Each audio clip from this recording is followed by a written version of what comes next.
it or not, this almost came down to a coin toss. Almost.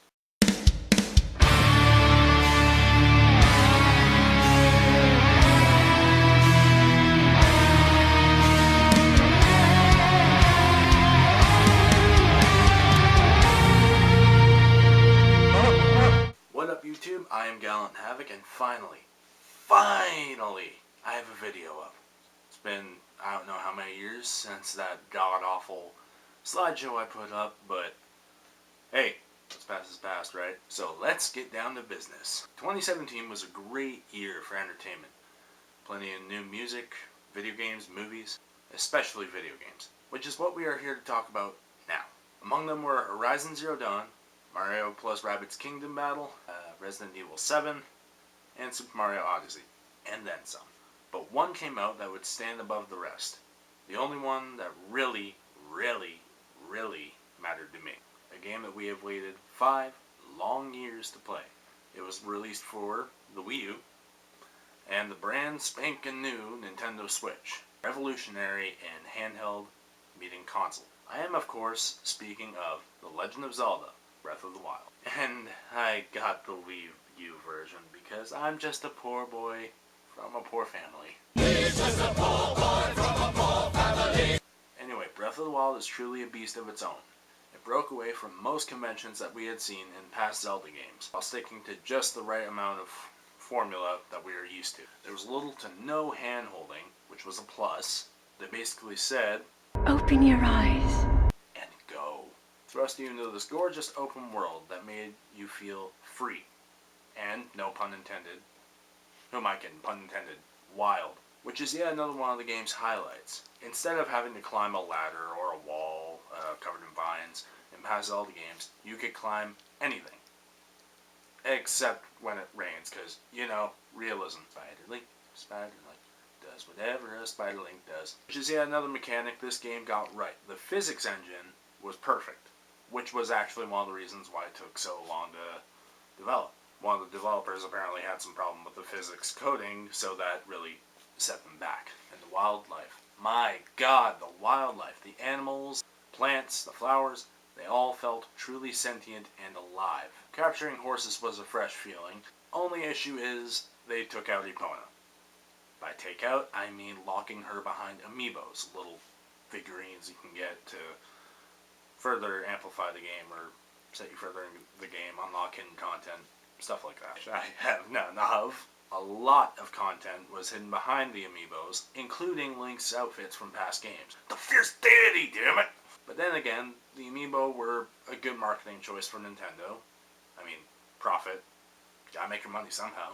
Amiibo aside, let's talk combat.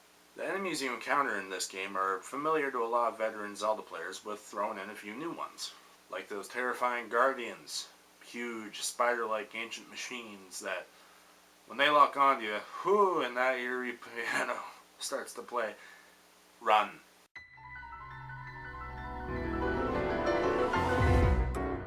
Other than the Guardians, you have classic Zelda enemies like Bokoblins, Moblins, Lizalfos, Keese, and Lynels, which you don't see very often anymore.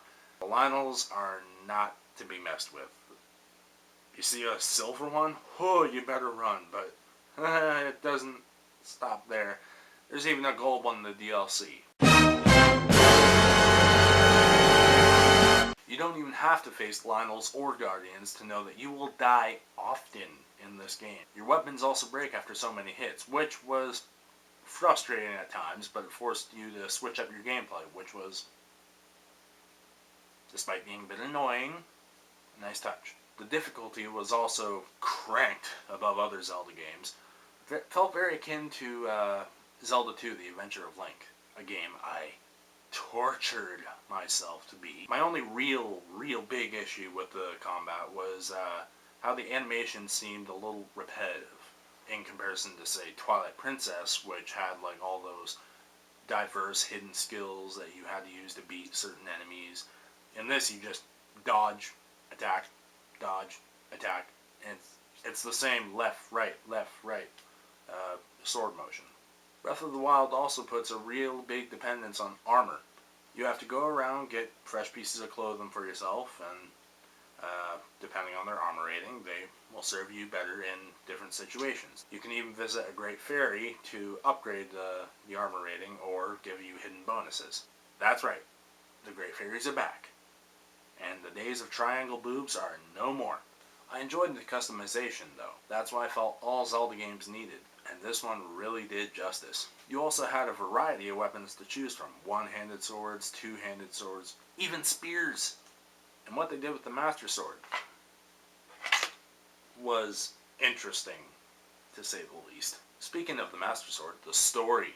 I'll try and keep this as spoiler-free as possible. Breath of the Wild takes place 100 years after the Great Calamity, a scenario where Calamity Ganon returns and ends the world, essentially. The way he does it is awfully familiar, though. He takes over ancient machines to destroy mankind as it is. Oh my god, Calamity Ganon is Skynet. Anyway, before the Calamity, there were 4 champions. Daruk of the Gorons,